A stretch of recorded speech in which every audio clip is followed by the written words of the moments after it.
Hello friends, welcome back to my channel Vandana's boutique. आज मैं आप लोगों के साथ में आप लोगों के क्वेश्चन को लेके कटिंग बताने वाली हूँ। जो भी आप लोगों के क्वेश्चंस हैं, जो आप लोगों ने कमेंट किए हुए हैं, कटिंग के साथ में मैं आप लोगों के स्क्रीनशॉट लगाऊंगी और उनका आंसर आप लोगों को मिल जाएगा। फ्रेंड्स, बहुत बार ऐसा होता है कि कमेंट में आंसर देना और उसे एक्सप्लेन करना बहुत मुश्किल हो जाता है। इसके लिए मैं अभी जो भी वीडियो बनाऊंगी और जिन लोगों के क्वेश्चंस रहेंगे उनका स्क्रीनशॉट लगाऊंगी और उसी टाइम आप लोगों को पता चल जाएगा कि यहाँ पे ये क्वेश्चन का क्या आंसर है। तो फ्रेंड्स, इससे आप लोगों को और अच्छे से समझ में आएगा। कटिंग के साथ साथ में आप लोगों के क्वेश्चन भी सभी लोगों को देखने को मिलेगा। तो चलिए आज की वीडियो शुरू करते हैं। अगर आपको आज की वीडियो पसंद आती है तो प्लीज वीडियो को लाइक कीजिए, ज्यादा से ज्यादा लोगों को शेयर कीजिए और फर्स्ट टाइम मेरी वीडियो देख रहे हैं तो सब्सक्राइब करके मेरे चैनल को सपोर्ट जरूर कीजिएगा। तो चलिए आज की वीडियो शुरू करते हैं। तो फ्रेंड्स, सबसे पहले हम ब्लाउज के बैक पार्ट की कटिंग करेंगे। तो यहाँ पे एक लाइन हम ड्रॉ कर लेंगे। ये हमारी कमर की नीचे की फोल्डिंग में जाएगा। अब हम ब्लाउज की लेंथ के लिए मार्क करेंगे। 14 इंच की लेंथ है, उसमें 1 इंच ऐड करके 15 इंच में मार्क कर लेंगे। अब यहीं से हम आर्म होल डाउन करेंगे 7.5 इंच में। शोल्डर वाली लाइन को स्ट्रेट करेंगे और ये आर्म होल वाली लाइन को भी हम स्ट्रेट कर लेंगे। अब यहाँ पे मेजरमेंट जो है 29 इंच की कमर है और 35 अपर चेस्ट का मेजरमेंट है। 29 का 1/4 करेंगे 7.25 इंच। 1 इंच हम बैक डार्ट के लिए लगाएंगे और 1.5 इंच का हम एक्स्ट्रा मार्जिन ले लेंगे। 35 का 1/4 करके 8.75 इंच में मार्क कर लेंगे यहाँ पे और 1.5 इंच का एक्स्ट्रा मार्जिन ले लेंगे। शोल्डर के लिए मार्क करेंगे। 14 इंच की शोल्डर है, ये फुल शोल्डर है तो मैं यहाँ पे अभी 6 इंच का शोल्डर ले रही हूँ। नीचे भी हम 6 इंच में मार्क कर लेंगे। 1/2 इंच में यहाँ से शोल्डर स्लोप कर लूंगी। यहाँ पर मैं पहले नेक की विड्थ लगा लेती हूँ। 3.25 इंच का नेक विड्थ मैं रख रही हूँ यहाँ पे, क्योंकि इनको नेक थोड़ा ब्रॉड चाहिए और यहाँ से मैं शोल्डर स्लोप करूँगी। आर्म होल के लिए शेप दे देंगे। तो इस तरीके से यहाँ से हम आर्म होल का शेप देंगे। अब हमें आर्म होल का मेजरमेंट करना है। हमारा आर्म होल कितना है? 17 इंच का आर्म होल है। इसका हमारा हाफ रेडी आना चाहिए। तो इस तरीके से हम रेडी करेंगे 8, 8.5। ये देखिए बराबर से 17 इंच का आर्म होल है, उसका हाफ 8.5 रेडी आ गया है। ये ब्लाउज से लिया हुआ है, बॉडी से नहीं लिया है। अगर हमारा 17 इंच बॉडी का होता तो हम इसमें 1/2 इंच का लूजिंग ऐड करके 17.5 के हिसाब से ये मार्जिन लेते। तो इनका बॉडी का मेजरमेंट जो है 16.5 है, तो उसमें 1/2 इंच का लूजिंग दिया, 17 हो गया। तो ये मैंने ब्लाउज के मेजरमेंट से ही माप लिया है। तो यहाँ पर अभी एक बार फिर से मैं आप लोगों को दिखा देती हूँ। इस तरीके से शोल्डर का मेजरमेंट छोड़ देना है। इस तरीके से करेंगे। देखिए 8.5। अब हमें चेस्ट के पॉइंट को कमर के पॉइंट से मिला देना है। किया है 1.5 इंच का हम एक्स्ट्रा मार्जिन ले लेंगे। फ्रेंड्स, अब बारी आती है आपके कमेंट्स के आंसर देने की। साइड में मैं स्क्रीनशॉट लगा रही हूँ। हो सकता है किसी का सरनेम बराबर तरीके से मैं ना पढ़ पाऊँ। वर्षा सेगाने ने कमेंट किया हुआ है, मैम आर्म होल रिंकल्स क्यों आते हैं? फ्रेंड्स, यहाँ पर मैं बताऊँ तो रिंकल आने के अलग अलग कारण हो सकते हैं। पहला कारण है जब हम आर्म होल कम डाउन करते हैं तो हमारा अंडर आर्म के यहाँ पे ब्लाउज पूरा टाइट हो जाता है, जिससे कि फ्रंट और बैक में दोनों साइड खिंचाव आने की वजह से रिंकल्स आ जाते हैं। इस साइड में हमारा यहाँ पे रिंकल ज़्यादा दिखाई देते हैं। अगर हम आर्म होल को ज़्यादा डाउन कर देंगे तो भी रिंकल आते हैं और उसमें शोल्डर भी उतरने के चांस रहते हैं। और एक कारण और हो सकता है, अगर आप लोग ने शोल्डर कम लिया है तब भी आप लोगों के रिंकल आने के चांस हो सकते हैं। ज़्यादा रिंकल्स आर्म होल जब हम कम डाउन करते हैं उसमें सबसे ज़्यादा चांस रहते हैं। इसके लिए आप लोगों को आर्म होल का सही तरीके से मेजरमेंट लेना ज़रूरी है और शेप लगाने के बाद आप आर्म होल को चेक करेंगे तो आपका सही तरीके से आर्म होल आ जाएगा, तो आधे से ज़्यादा रिंकल्स यहीं पे ख़त्म हो जाएंगे। नेक्स्ट क्वेश्चन है अनीता प्रजापति का, क्या डीप गला करने से शोल्डर डाउन करना होता है और होता है तो कितने इंच के बाद?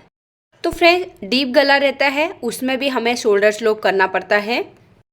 अगर आप ध्यान देंगे तो यहाँ पर हमारा कपड़ा थोड़ा सा फूगा हुआ जैसा रहता है, बॉडी को एकदम चिपक के बैठता नहीं है, तो उसे हम नीचे से ऊपर की साइड लेंगे तो देखना कि वो बराबर तरीके से हमारा बैठ जाता है पकड़ने के बाद। तो समझिए कि आपका शोल्डर स्लोप करना ज़रूरी है। एक बार आप उसे आगे और पीछे से उठा के देखेंगे तो वहाँ पर पूरे रिंकल ख़त्म हो जाते हैं। डीप गले में अगर शोल्डर स्लोप नहीं करेंगे तो हमारा यहाँ पर कपड़ा फूगा हुआ जैसा रहता है, अच्छे से बैठता नहीं है। तो इसके लिए डीप गले में भी शोल्डर स्लोप करना ज़रूरी है।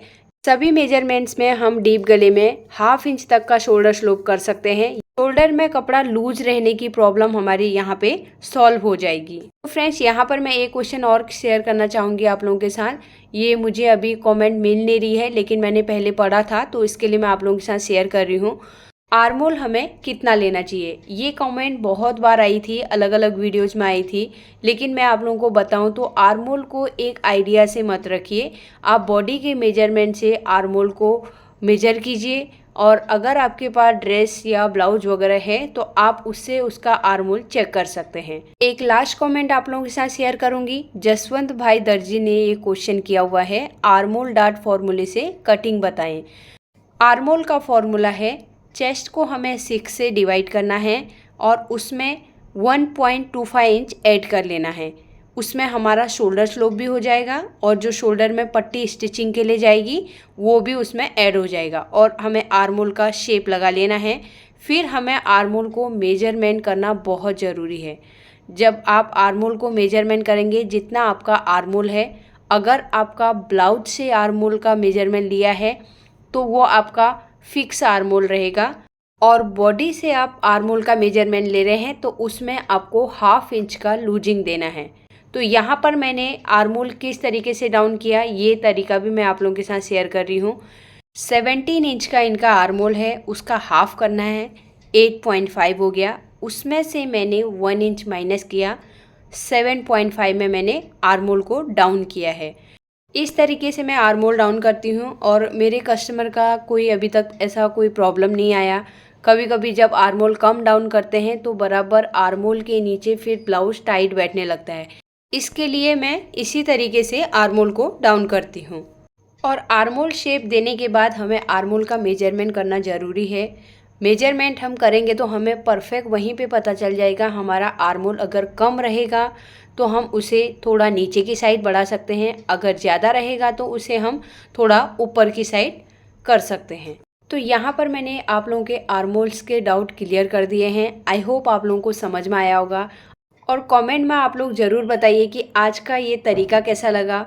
कटिंग के साथ साथ में आप लोगों के क्वेश्चन लेके उसके डाउट क्लियर करना, अगर ये अच्छा लगा तो आप लोग कमेंट बॉक्स में ज़्यादा से ज़्यादा क्वेश्चन लिखिए और मैं उनको आने वाली वीडियोज़ में इसी तरीके से क्लियर करूँगी। अब हमें बैक डार्ट के लिए मार्किंग करना है। 4 इंच में हम पहले मार्क करेंगे, साइड से हमें 1/2 इंच में मार्क करना है। अब हमें डार्ट की लेंथ लगानी है, लेकिन उससे पहले हम ऊपर का नेक ड्रॉ करेंगे, उसके बाद उसकी लेंथ लगाएंगे। नेक डीप के लिए मार्किंग करना है। नीचे से कस्टमर को कमर की पट्टी जो है 4 इंच की रेडी रखनी है, तो मैंने टोटली 4.5 में मार्किंग कर लिया है। अब नीचे से हम नेक की विड्थ रखेंगे 3.25 इंच और अब हमें यहाँ पे एक ट्रायंगल बनाना है, तो उसकी विड्थ मुझे लेंथ रखनी है 2.5 इंच। नेक डीप हम चेक करेंगे तो 7.75 इंच में हमारा नेक डीप हुआ, उसमें 1/2 इंच शोल्डर का स्टिचिंग का मार्जिन है। टोटल 8.25 इंच में हमारी मार्किंग हो गई। ऊपर जो हमने शोल्डर के लिए मार्क करके रखा है उसे और नीचे वाले नेक वाले पॉइंट को हमें मिला देना है और यहाँ पे इस तरीके से हम शेप देंगे। तो यहाँ पर मैं नॉर्मल राउंड शेप ही दे रही हूँ, बहुत ज़्यादा ब्रॉड नहीं है। अब नीचे जो डिज़ाइन बनाना है इसे हम फ्रेंच कर्व से यहाँ पर शेप देंगे। तो ये एक ट्रायंगल टाइप का डिज़ाइन बन गया है। इस तरीके से हमें इसे हाथ से भी सही कर लेना है। अब हम लगाएंगे डार्ट की लेंथ। तो यहाँ पर मैं 4 इंच की लेंथ रख रही हूँ डार्ट की, और हाफ इंच में नीचे की साइड में मार्क कर लूँगी। स्केल लेंगे, स्केल से हम ये दोनों पॉइंट को सेंटर वाले पॉइंट से मिला देंगे। अब कमर की साइड से हमें हाफ इंच माइनस करना है, और स्केल लेंगे, जो हमने डार्ट नीचे की साइड बढ़ाया है उससे हमें स्केल से ड्रॉ कर लेना है। तो इस तरीके से हमें ड्रॉ करना है। तो यहाँ पर मेरे ब्लाउज के बैक पार्ट की मार्किंग कंप्लीट हो गई है। अब हम इसकी कटिंग कर लेंगे।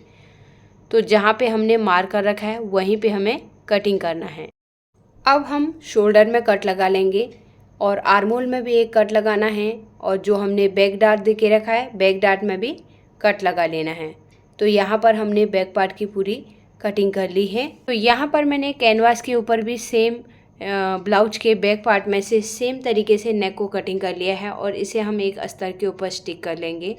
तो इस तरीके से एक्स्ट्रा जो फैब्रिक है उसकी हमें कटिंग कर लेनी है। अब हम ब्लाउज का मेन फैब्रिक लेंगे। यहाँ पर मैंने अच्छे से उसे आयरन कर लिया है, और बैक पार्ट को रख लेंगे, और साइड से हमें हाफ इंच का मार्जिन छोड़ के बैक पार्ट की कटिंग कर लेनी है। तो अब हम मशीन के ऊपर चलते हैं। तो यहाँ पर मैंने दोनों पार्ट को फेविकॉल से स्टिक कर लिया है, और एक्स्ट्रा फैब्रिक जो है उसकी कटिंग कर ली है।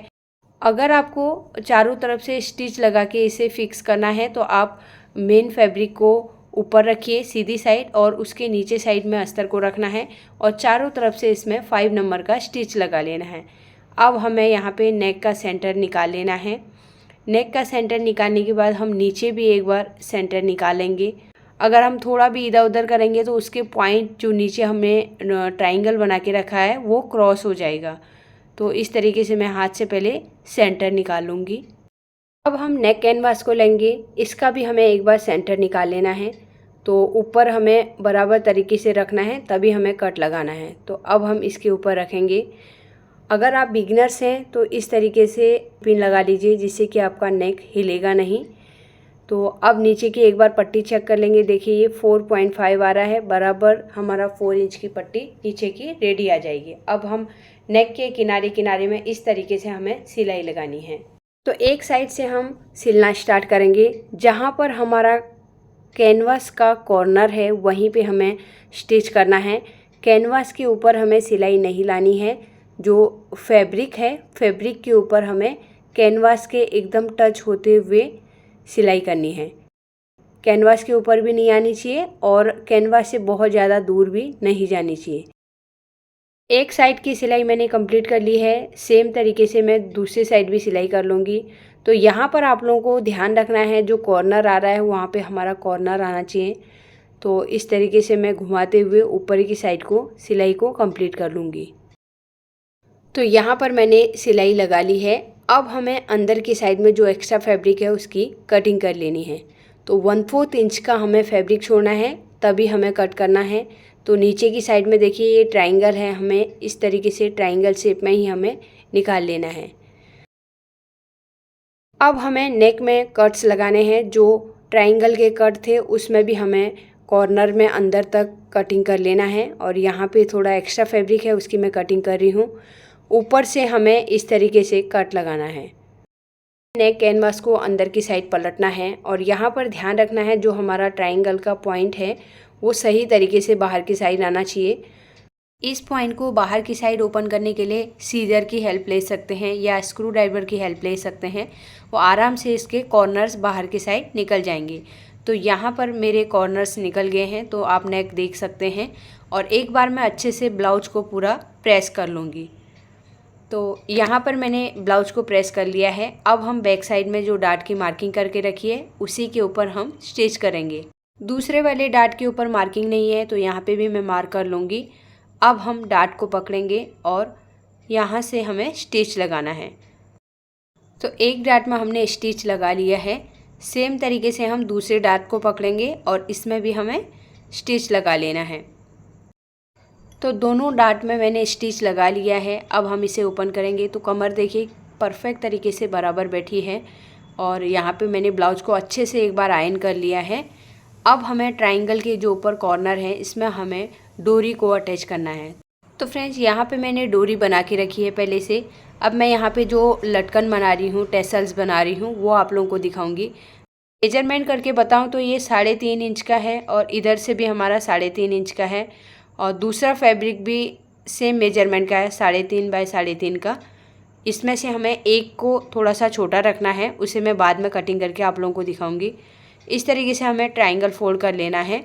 तो यहाँ पे देखिए मैंने 2 कलर के फैब्रिक लिए हैं, एक ब्लाउज का है और एक मैंने पाइपिंग बनाया था, तो पाइपिंग का फैब्रिक मैंने ले लिया। तो टेसल्स का 2 कलर में हम बनाएंगे तो थोड़ा सा एक अलग ही इसमें गेटअप आ जाएगा। तो इसके लिए मैं यहाँ पे अब देखिए एक के ऊपर एक मैंने रख लिया है। किनारे में हमें इस तरीके से पहले सिलाई लगानी है, तो इस तरीके से ये फिक्स हो जाएगा तो हिलेगा नहीं। लटकन के दोनों फैब्रिक को मैंने इस तरीके से अटैच कर लिया है। तो यहाँ पे दोनों रेडी हो गया है। अब हम डोरी लेंगे, इसके सेंटर में हमें रखना है और एक किनारे से हमें इस तरीके से सिलाई लगानी है। तो यहाँ पे हमें 1/4 इंच का ही फैब्रिक छोड़ना है और लास्ट में भी हमें लॉक करना ज़रूरी है। एक्स्ट्रा जो फैब्रिक है उसकी हम कटिंग कर लेंगे और अब हम टेसल्स को बाहर की साइड ओपन कर लेंगे। तो बाहर की साइड ओपन करने के टाइम पे आपको ध्यान देना है, दोनों फैब्रिक अच्छे से बाहर की साइड आ जाने चाहिए और जो बाहर की साइड में कॉर्नर निकला हुआ था उसे हम अंदर की साइड करेंगे और सिलाई लगा लेंगे। तो यहाँ पे देखिए एक लटकन रेडी हो गया है। सेम तरीके से मैं दूसरे लटकन को भी रेडी कर लूँगी। इस तरीके से सिलाई लगानी है, एक्स्ट्रा फैब्रिक कट कर लेना है और बाहर की साइड ओपन करना है और जो कॉर्नर वाला है उसे अंदर साइड फोल्ड करके हल्का सा हम यहाँ पे सिलाई लगा लेंगे और लॉक करना ज़रूरी है जिससे कि वो सिलाई फिक्स रहेगी। तो सेम तरीके से मैं अभी ऊपर की साइड में एक दूसरा डिज़ाइन का टेसल बना रही हूँ। तो इस तरीके से हम दोनों ट्रायंगल को रखेंगे और इस तरीके से हम रख लेंगे। सेम तरीके से मैं दूसरा भी रेडी कर लूँगी। अब हमने जो ट्रायंगल रेडी करके रखे हैं उसे लेना है, उसके सेंटर में हमें डोरी को रखना है और इस तरीके से फोल्ड कर लेंगे। फिर से हमें एकदम किनारे में सिलाई लगानी है। तो स्टार्टिंग में और एंड में लॉक करना ज़रूरी है, तो हमारा ट्रायंगल खुलेगा नहीं। अगर हम लॉक नहीं करेंगे तो फिर पलटने के टाइम पे ही वो खुल जाएगा। तो इस तरीके से हम बाहर की साइड ओपन करेंगे। देखिए एक लटकन रेडी हो गया है। तो फ्रेंड्स इसे थोड़ा सा सिंपल रखेंगे, इसके लिए मैंने छोटे छोटे बनाए हुए हैं। सेम तरीके से हम दूसरे वाले को भी रेडी कर लेंगे। तो इस तरीके से रखेंगे, लॉक करेंगे, फिर हमें एक्स्ट्रा थ्रेड की कटिंग करनी है और लटकन को हमें बाहर की साइड ओपन कर लेना है। तो अब यहाँ पर आप देख सकते हैं कितना सिंपल लग रहा है और दिखने में काफ़ी अच्छा दिख रहा है। ये अंदर की साइड में हमारा प्लेन फैब्रिक हो गया, बाहर की साइड में जो ब्लाउज का फैब्रिक है वो आ गया। तो यहाँ पर आप देख सकते हैं। अब हमें डोरी को सेंटर से कट कर देना है, दोनों बराबर बनाना है। अब हमें यहाँ पे ब्लाउज में इसे अटैच करना है। तो फ्रेंड्स इसमें मुझे पाइपिंग भी अटैच करनी है। तो किस तरीके से मैं पाइपिंग अटैच कर रही हूँ आप ध्यान से देखिए। कमर की साइड में मैं पहले अटैच कर लूँगी। तो पाइपिंग लगाने के टाइम पे आपको ध्यान देना है कि सिंगल फुट का यूज करना है। आप सिंगल फुट लगाएंगे तो पाइपिंग एकदम पाइपिंग के किनारे में ही आपकी सिलाई आएगी। ब्लाउज को हम पलट लेंगे, पाइपिंग के अंदर जो एक्स्ट्रा फैब्रिक है उसकी हमें कटिंग कर लेनी है। अगर ये फैब्रिक कटिंग नहीं करेंगे तो इसके धागे पाइपिंग की पट्टी से बाहर निकल जाएंगे। अब हमें पाइपिंग को अंदर की साइड फोल्ड करना है और यहाँ पे हमें दाब सिलाई देनी है। यहाँ पर मेरी कमर वाली पाइपिंग अटैच हो गई है। तो एक बार आप देखिए किस तरीके से अटैच की है। अब हमें नेक में पाइपिंग को अटैच करना है। तो फ्रेंड्स यहाँ पे मुझे अभी डायरेक्ट लगाना है, तो मैं किस तरीके से पाइपिंग को डायरेक्ट अटैच कर रही हूँ देखिए। तो एक साइड से मैंने पाइपिंग रख लिया है और इसके किनारे में हमें ब्लाउज के सिलाई लगानी है। तो इस तरीके से सिलाई लगाते हुए मैं कॉर्नर तक लेके आ गई हूँ जहाँ पर हमें डोरी को अटैच करना है। तो फ्रेंड्स यहाँ पे हमें फुट उठा के ही करना है। कभी भी कॉर्नर आता है तो हमें फुट को उठा लेना है, तभी बराबर तरीके से हमारा पाइपिंग अटैच होगा। सिलाई लगाते हुए हमें दूसरे कॉर्नर में लेके आना है। तो यहाँ पर हमें पाइपिंग को कट करना है, नहीं तो ट्रायंगल का जो पॉइंट रहता है वहाँ पर बराबर तरीके से पॉइंट नहीं बनेगा। तो इस तरीके से हम करेंगे। अब हमें नीडल को हल्का सा उठाना है और इसके नीचे हमें पाइपिंग को रख लेना है। फिर से हमें फुट को उठाना है और ब्लाउज को घुमा लेना है। तो इस तरीके से हम अब दूसरी साइड की तरफ पाइपिंग को अटैच करेंगे। तो यहाँ पर हमने दूसरे कॉर्नर तक भी पाइपिंग को अटैच कर लिया है। यहाँ पे भी मैंने पाइपिंग को कट कर लिया है। नीचे की साइड से हम घुमा के लगाएंगे। तो सेम तरीके से हमें लगाना है जैसे हमने पहली वाली साइड में लगाया था। तो यहाँ पर हम कॉर्नर्स में एक बार फिर से देखेंगे। इस तरीके से हमें रखना है, फुट को उठाना है और पाइपिंग को हमें अंदर की साइड घुमा लेना है और नीचे हमें डोरी को भी रखना है। सेम उसी टाइम हमें एक ही साथ में डोरी के साथ में ही पाइपिंग को भी अटैच कर लेना है। तो फुट को हमें घुमाना है, तभी हमें पाइपिंग को बराबर तरीके से रखना है और पाइपिंग के नीचे हम डोरी को एक साथ में अटैच करेंगे। तो यहाँ पे हमारी एक कुछ लिमिटेड सिलाई रहेगी, नहीं तो इसमें फिर 4-5 सिलाई लगानी पड़ेगी। तो अब हम पाइपिंग को अटैच करते हुए शोल्डर की साइड को निकाल देंगे। तो यहाँ पर हमने बैक साइड में पूरा पाइपिंग अटैच कर लिया है। ब्लाउज को हम पीछे पलट के देख लेंगे हमारी डोरी बराबर तरीके से अटैच है कि नहीं है और हम डोरी को बांध लेंगे। अब हमें ब्लाउज को पलट लेना है। पाइपिंग वाली जो पट्टी है उसे हमें नेक कैनवास के साथ में अटैच कर देना है, जिससे कि हमारा बाहर की साइड में दाब सिलाई लगाने की ज़रूरत नहीं पड़ेगी। अब ये एकदम कॉर्नर में अंदर की साइड तो नहीं जाएगा, लेकिन जहाँ तक सिलाई आ रही है मैं वहाँ पर तक सिलाई दे रही हूँ। उसके बाद कॉर्नर वाले हिस्से में मैं हाथ से हेमिंग कर लूँगी। सेम तरीके से हम नीचे वाली साइड से भी पाइपिंग को दाब सिलाई दे देंगे। ये दाब सिलाई हम कैनवास के ऊपर दे रहे हैं, जिससे कि हमारा फ्रंट साइड में नहीं दिखेगा। यहाँ पर हमारी डोरी अटैच हो गई है। एक बार मैं इसे बांध के आप लोगों को दिखाती हूँ। तो सीधे साइड की तरफ हम पलट लेंगे। तो यहाँ पर हमारा बैक पार्ट रेडी हो गया है। फ्रेंड्स, यहाँ पर मैंने पाइपिंग किस तरीके से बनाई जाती है वो नहीं दिखाया है। अगर आप लोगों को पाइपिंग बनाना नहीं आता है तो मैं डिस्क्रिप्शन में लिंक लगा दूँगी, आप वहाँ से देख सकते हैं। तो फ्रेंड्स, आज की वीडियो अगर आप लोगों को पसंद आई तो प्लीज़ वीडियो को लाइक कीजिए, ज़्यादा से ज़्यादा लोगों को शेयर कीजिए। अगर फर्स्ट टाइम मेरी वीडियो देख रहे हैं तो सब्सक्राइब करके मेरे चैनल को सपोर्ट ज़रूर कीजिएगा। मिलते हैं एक नई वीडियो के साथ में। Thanks for watching.